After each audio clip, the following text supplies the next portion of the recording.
दोस्तों, आज के वीडियो में मैं आपको इकोनॉमिक्स के बारे में बताऊंगा। यह एक बेसिक वीडियो है, लेकिन पूरी डिटेल में है।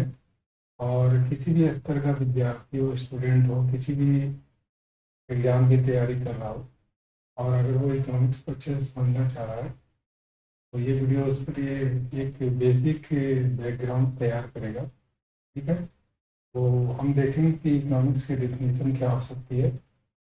देखिए कि ऐसा है कि किसी भी सब्जेक्ट का अगर डेफिनेशन की बात करें, वो डिफिनीशन देना जो है हमेशा एक मतलब एक विवादास्पद टॉपिक होता है।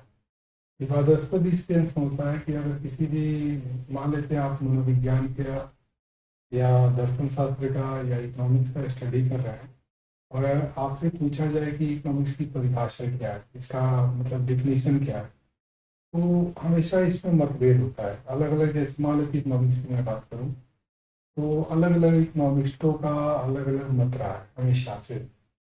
इसका कारण क्या हो सकता है, पहले इस पर विचार कर लेते हैं, फिर हम इस पर डिस्कस करेंगे। देखिए, ऐसा है कि अगर कोई सब्जेक्ट ऐसा है कि उसमें समय के साथ साथ उसमें विकास हो रहा है, उसमें कुछ नए नए टॉपिक जुड़ रहे हैं, परिवर्तन हो रहा है, तो वो हो जाता है आपका डायनामिक। डायनामिक मतलब उसमें गतिशीलता है। ठीक है। स्थैतिक नहीं है, स्टैटिक नहीं है। तो जब अगर विषय ही परिवर्तनशील है समय के साथ साथ या किसी भी कारण से, तो स्वाभाविक है कि उसकी परिभाषा देना सब एक जैसा नहीं होगा। एक काल में कुछ परिभाषा होगा, अगले काल में कुछ हो जाएगा। इसलिए पहला तो आपने समझ लिया कि इकोनॉमिक्स की परिभाषा या किसी भी सब्जेक्ट की परिभाषा क्यों परिवर्तनशील होती है और क्यों इसमें विवाद होता है।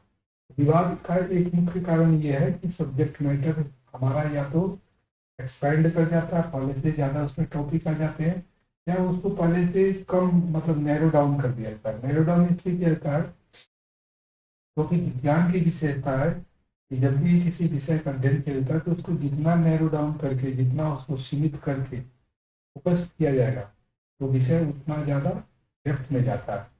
तो इस तरीके से मैंने एक बेसिक बात बताई कि कोई भी विज्ञान उसकी परिभाषा के बारे में मतभेद क्यों होता है। अब हम आते हैं इकोनॉमिक्स की परिभाषा क्या हो सकती है। ठीक है। देखिए, अगर इकोनॉमिक्स के बारे में बात करें तो आपको 1776 में, 1776, इसी साल जो है अमेरिका आजाद हुआ था।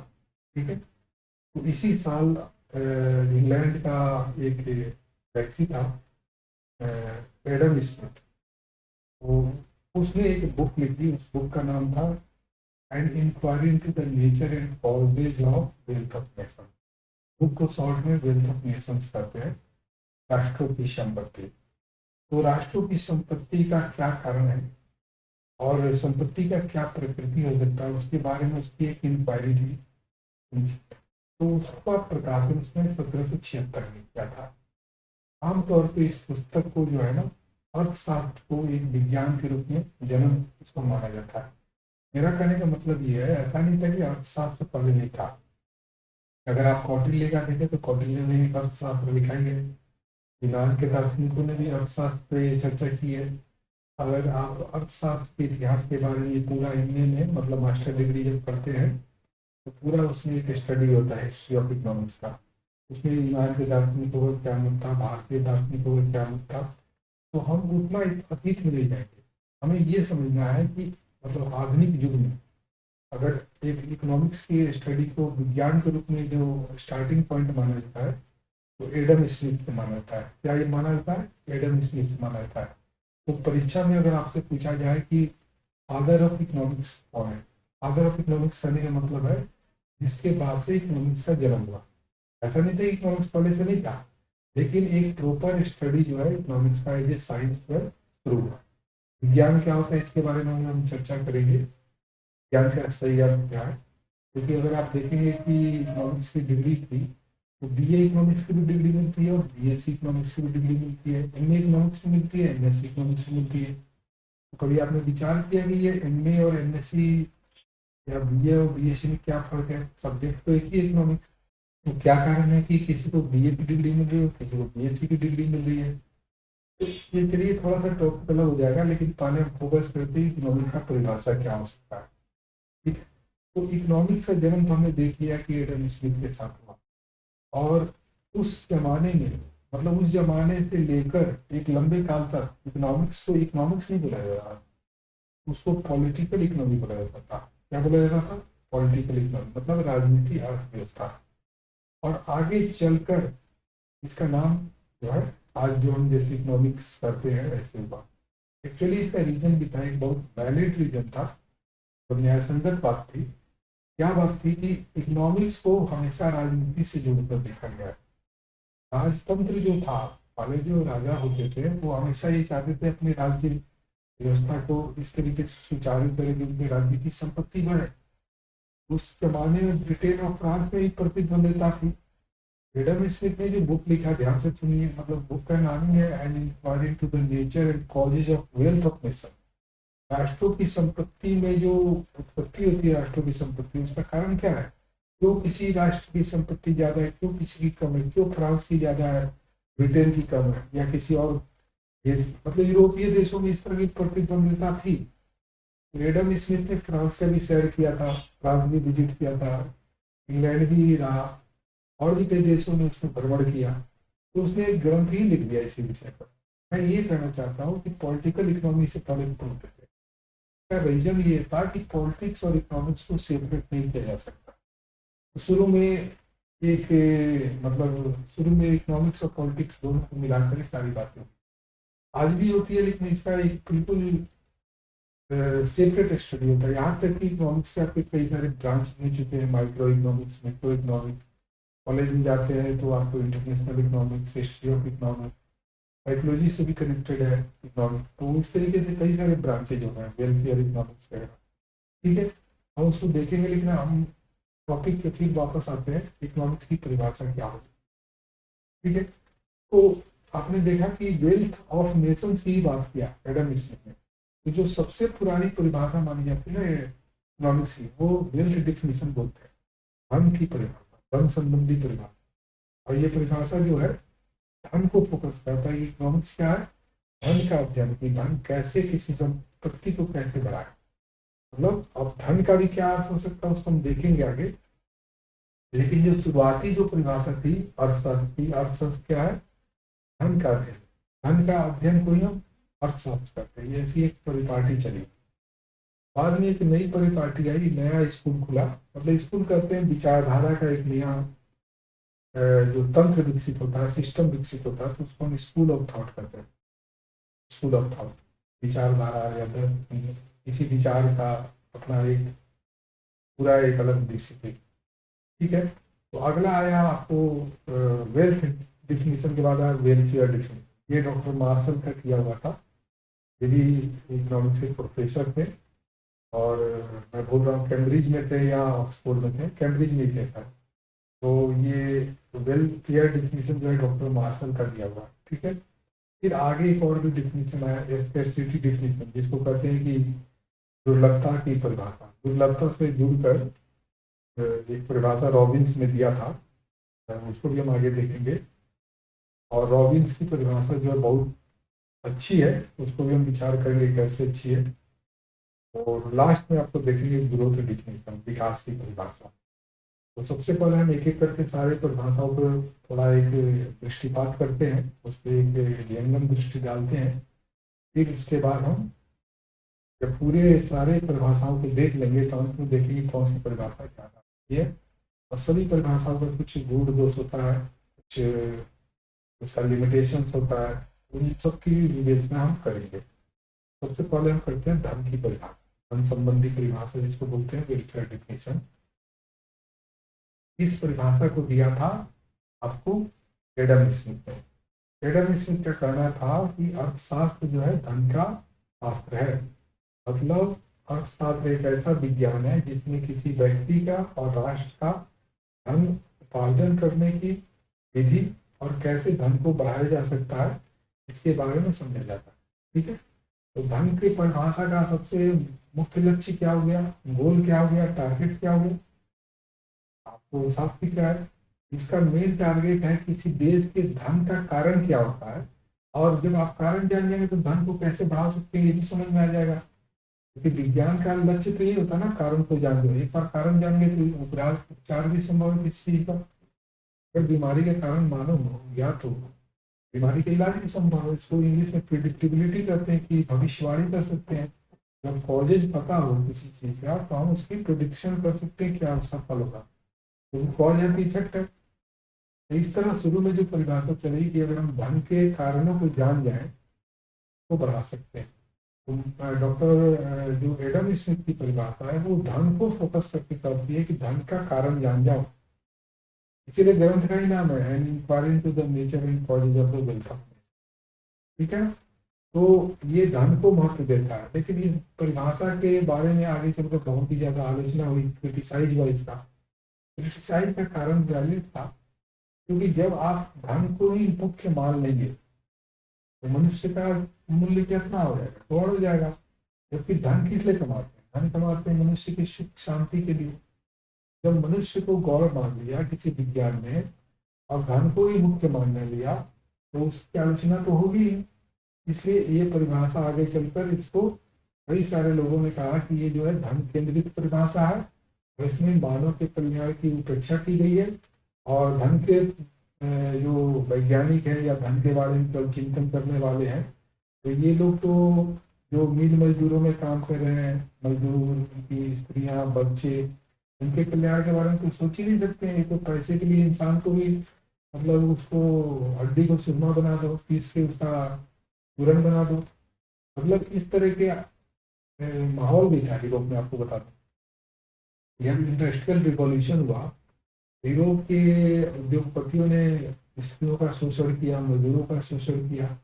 जब शोषण बहुत बढ़ गया तो लोगों ने कहा कि ये जो धन की परिभाषा दी जा रही है ना अर्थशास्त्र के द्वारा, इसी के कारण सब कुछ हो रहा है। तो धन का ही फिर आलोचना होने लगा कि ये विज्ञान नहीं, ये तो नर पिशाचों का विज्ञान है।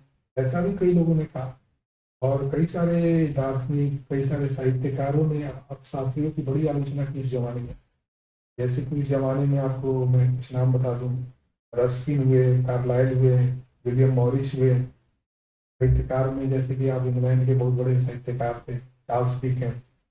ऐसे कई शास्त्र साहित्यकारों ने अर्थशास्त्रियों की बड़ी कटु आलोचना की और कहा कि ये तो कुबेर का ग्रंथ है, मतलब गॉस्पेल ऑफ मेहमत है, ये तो ब्रेड एंड बटर साइंस है, इससे तो इंसान का कोई फायदा ही नहीं है, कोई कल्याण ही नहीं हो सकता है। तो यहाँ पर आपको एक बात मैं बताना चाहूंगा कि अर्थशास्त्रियों ने क्या किया, धन को बहुत ही सीमित अर्थ में लिया। धन का मतलब उनको केवल था मटेरियल। जो मटेरियल ये चीजें आप समझ रहे हो ना, रुपया पैसा जो भी चीज है जिससे इसका मूल्य हो, सोना चांदी, तो उस चीज को ध्यान में रखते हुए फिर देखा गया कि अगर मान लेते हैं क्या एक रिटायर आदमी है तो क्या उसका अध्ययन इकोनॉमिक्स करेगा, क्योंकि वो तो धन उपार्जन कर ही नहीं रहा है। जो भिखारी है, जो संघु है, सन्यासी है, क्या उनका अध्ययन अर्थशास्त्र करेगा? तो एक नया क्वेश्चन क्रिएट हुआ। जब क्वेश्चन नया आता है ना समाज में, वैज्ञानिक उस पर सोचता है और फिर अपनी विषय वस्तु पे परिवर्तन करता है, मतलब अपने सिद्धांतों में या तो सुधार करता है या अपने विषय वस्तु को देख कर नए विषय को जोड़ता है। तो इसके बाद जो कुछ नए अर्थशास्त्री उत्पन्न हुए, उन्होंने कहा कि नहीं नहीं, लक्ष्य तो मनुष्य है, धन तो केवल साधन है। सोना हो, रुपया हो, पैसा हो, ये जो कुछ भी है, जमीन हो, इसको अध्ययन मुख्य रूप से उस जमाने में हो रहा था। मैं ये कहना चाह रहा हूँ, इसी को धन माना जाता था। जमीन को, लेबर को, इन सब के, जिसके पास लेबर ज्यादा है, जिसके पास जमीन ज्यादा है, तो यही चीज मुख्य मुद्दा बना हुआ था। इसलिए तो जमीन हड़पने का काम शुरू किया। उपनिवेशवाद का कारण क्या था? दूसरे के जमीन को हड़पो, दूसरे देश पे जाकर अटैक करो, लोगों को गुलाम बनाओ, उपनिवेश बनाओ, लोगों को स्लेवरी में लाओ। तो इस तरह का एक मानसिकता विकसित हुआ था उस जमाने में।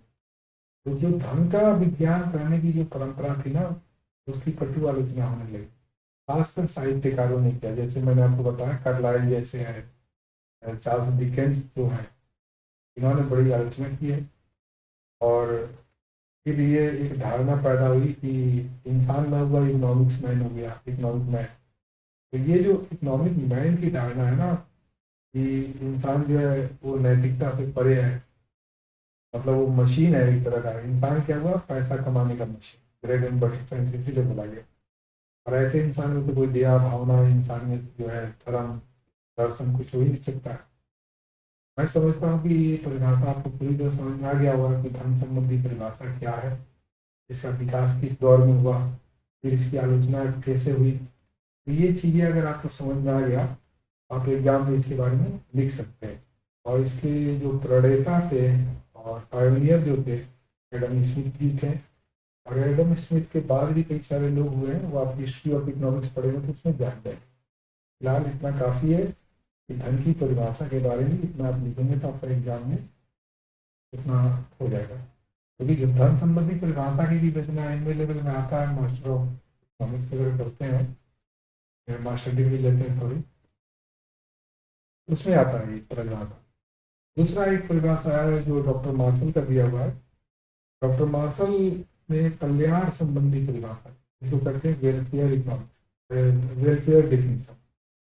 तो ये परिभाषा जो है इन्होंने तो दी, मैंने पीछे ही बता दिया कि जब मिल मजदूरों का शोषण होने लगा, स्त्रियों का शोषण होने लगा, बच्चों का शोषण होने लगा, और समाज में केवल पैसा पैसा और पैसे के कारण उपनिवेशवाद, पैसे के कारण दूसरे का जमीन को हड़प लेना और स्लेवरी, गुलामी प्रथा, इन सब चीज़ों को भी एक तरीके से प्रमोट कर रहा था। जब मानवीय कल्याण पर फोकस हुआ, तो जब लोगों ने हल्ला मचाना शुरू किया समाज में, और कल्याण की बात है कि नहीं, मनुष्य के कल्याण को भी ध्यान में रखकर सारा अध्ययन होना चाहिए, तो इकोनॉमिक्स को इन्होंने कहा कि economics the study of welfare of human being. इसने कहा ये बात, डॉक्टर मार्शल ने कहा। और इनका जो है स्थान जो है अर्थशास्त्र में बहुत ही इम्पोर्टेंट है, क्योंकि इन्होंने अर्थशास्त्र को एक बिल्कुल मटेरियल वर्ल्ड से निकाल कर, मतलब कि एक जो है ना, जो उस जमाने में अर्थशास्त्र के प्रति जो एक बहुत ही गलत दृष्टि थी, उस दृष्टि से उठाकर एक प्रोफेसर थे कॉलेज के, इन्होंने इसको एक ऐसे विज्ञान के रूप में स्थापित करने का प्रयास किया जिसके प्रति लोगों का दृष्टिकोण अच्छा हो गया। तो इस तरीके से उन्होंने कहा कि धन तो ठीक है अपनी जगह, लेकिन वो मानव कल्याण के लिए हो तभी उसका महत्व है। ठीक है, इस तरीके से उन्होंने धन की जगह किसका महत्व ज्यादा दिया, तो इन्होंने मानव पर ज्यादा फोकस किया।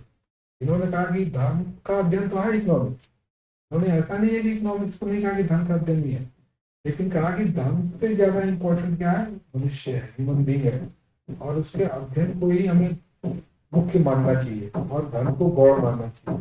ठीक है, तो इनकी परिभाषा में मतलब एक तरीके से थोड़ा बैलेंस है, एक और जहाँ ये धन की बात करते हैं, साथ ही साथ ये मानव कल्याण की भी बात करते हैं। अब देखिए डॉक्टर मार्शल क्या करते हैं कि अर्थशास्त्र मानव का अध्ययन करता है।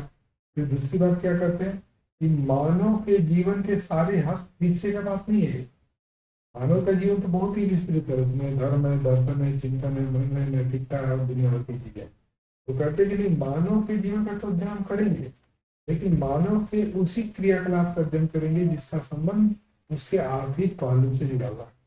तो जो इसका इकोनॉमिक एस्पेक्ट है, जो उसका आर्थिक पहलू है, उसी पे हमें फोकस करना है, बाकी सारी चीजों पे। देखिए कि आपको मैंने पीछे बताया था कि इकोनॉमिक्स और पॉलिटिक्स का बहुत ही सन्निकट संबंध है, बहुत ही क्लोज रिलेशन है। तो क्लोज रिलेशन इसलिए है क्योंकि कोई भी राजनेता जो है ना, अपने राज्य को चलाने के लिए उसको टैक्सेशन चाहिए। तो टैक्सेशन क्या है, धन से ही तो जुड़ा हुआ है ना। इसलिए आप देखना कि कर नीति ये सब भी इकोनॉमिक्स का हिस्सा होता है, फिनांस जो इकोनॉमिक्स का हिस्सा होता है। तो इन्होंने डॉक्टर मार्शल ने कहा कि मानव जीवन के उस पहलू से इकोनॉमिक्स का संबंध है जो सीधे सीधे आर्थिक क्रियाकलापों से जुड़ा हुआ है। हाँ, जो सामाजिक आर्थिक सामाजिक धार्मिक जो पहलू है उससे इसको हम जोड़ेंगे। यहाँ से देखिए, आप ध्यान दीजिए, यहाँ से डी लिंकिंग शुरू हो जाता है। डी लिंकिंग का मतलब है पॉलिटिक्स और इकोनॉमिक्स को डी लिंकिंग करने का काम शुरू हुआ वेलफेयर डिफिनेशन के साथ। और इस काम को कह सकते हैं कि डॉक्टर मार्शल ने आगे बढ़ाया। उन्होंने कहा कि हमें अपने पूरे अध्ययन को किस पे फोकस करना है, जीवन के आर्थिक पहलू पर फोकस करना है। जैसे कि एक इंसान सुबह उठता है, वो स्नान करता है, ध्यान करता है, पूजा पाठ करता है, ये सब चीज इकोनॉमिक्स का विषय नहीं होगा। जब वो सुबह उठता है, नहा धोआ लेता है, जो भी अपना पूजा पाठ किया, और उसके बाद जब वो अपने कार्य में निकल गया, रोटी कमाने के लिए सुबह निकल गया, ऑफिस चला गया या अपना बिजनेस में चला गया, ये सारा क्रियाकलाप जो है ना आर्थिक क्रियाकलाप के अंतर्गत है। अब ये इसका धार्मिक क्रियाकलाप है, सांस्कृतिक क्रियाकलाप है, उस पर हमें फोकस नहीं करना है। ठीक है, तो इन्होंने कहा कि इकोनॉमिक्स क्या है, मनुष्य के मटेरियल वेलफेयर से जुड़ा हुआ क्रियाकलापों का अध्ययन। फिर से मैं फोकस करना चाहूंगा, इन्होंने धन का त्याग नहीं किया डॉक्टर मार्शल ने। इन्होंने कहा कि मनुष्य का वो क्रियाकलाप जिसका मटेरियल सेटिस्फेक्शन से या मटेरियल उपार्जन से जुड़ा हुआ है, मतलब मटेरियल कहते हैं जो भी भौतिक चीजों के उपार्जन से जुड़ा हुआ है, उसको उन्होंने अपने वेलफेयर डेफिनेशन के अंतर्गत रखा। तो आप यहाँ वेलफेयर का अर्थ जो है बहुत विस्तृत नहीं कीजिएगा। वेलफेयर का मतलब ये नहीं सोचिएगा कि जो नैतिक विषयों से जो हमें खुशी मिलती है, सांस्कृतिक कार्यक्रमों से जो खुशी मिलती है, धार्मिक कार्यक्रमों से जो खुशी मिलती है, और उससे जो मानव का कल्याण होता है, उसको यहाँ पर इकोनॉमिक्स में नहीं इंक्लूड किया गया। ये बात आपको समझना है। मैं समझता हूँ कि ये चीजें भी आपको क्लियर समझ में आ गया होगा। और उस जमाने में डॉक्टर मार्शल के बहुत ही परम भक्त थे। भक्त का मतलब है कि उनके एक, अब सही वर्ड क्या होगा, तो ये इनके एक बहुत ही प्रिय शिष्य थे, फॉलोअर थे, जो भी कह लीजिए। ठीक है, ये भी इंग्लैंड के ही थे। एक जहाँ तक मैं समझता हूँ ये भी कैम्ब्रिज यूनिवर्सिटी के ही थे। इन्होंने भी उस जमाने में डॉक्टर मार्शल का बड़ा सपोर्ट किया। पीगू का जो सिद्धांत है आप इकोनॉमिक्स में पढ़ेंगे, अभी मैं कुछ बताऊंगा कि कैसे पीगू ने अर्थशास्त्र के बारे में ये विचार ज्यादा फैलाया कि अर्थशास्त्र जो है मनुष्य के उन क्रियाकलापों का अध्ययन है जिसका सीधा संबंध उसके मटेरियल एस्पेक्ट से जुड़ा हुआ है, उसके भौतिक क्रियाकलापों से जुड़ा हुआ है जिसका सीधा संबंध उसके जीवन के सुधार से है। ठीक है, और भौतिक क्रियाकलापों से मतलब यही है कि जिसका आर्थिक क्रियाकलापों से है, क्योंकि भौतिक थोड़ा सही वर्ड नहीं है, आर्थिक क्रियाकलापों से जिसका सीधा संबंध उसके जीवन यापन को सुधारने से जुड़ा हुआ है। ठीक है, परिभाषाएं जो है आप किसी भी बड़े ऑथर का, जैसे डॉक्टर मार्शल है, पीगू है, इनकी परिभाषाएं अगर आप अपने एग्जाम में लिख देते हैं तो आपको मार्क्स ज्यादा मिल जाते हैं। बस आपको बेसिक कंसेप्ट समझना है कि उन इकोनॉमिस्टों का क्या मेन पॉइंट था, जिस्ट क्या था, सारांश क्या था, उसको आपको मन में आत्मसात करना है। ठीक है, अब हम तीसरे परिभाषा पर गौर करेंगे जिसको कहते हैं कि चयन की परिभाषा या दुर्लभता संबंधी परिभाषा या स्कैरसिटी डिफिनेशन या डिफिनेशन ऑफ चॉइस। कई सारे नाम है, क्योंकि चॉइस की बात करें, स्कैरसिटी की बात करें, दुर्लभता की बात करें या चयन की बात करें, ये सब एक ही चीज है। मैं इसको आगे आपको समझाऊंगा तो आपको समझ में आ जाएगा कि एक ही चीज के अलग अलग नाम क्यों। देखिए, चयन तभी आप करते हैं जब कोई चीज दुर्लभ हो, मतलब उसकी स्कैरसिटी हो, कमी हो। अगर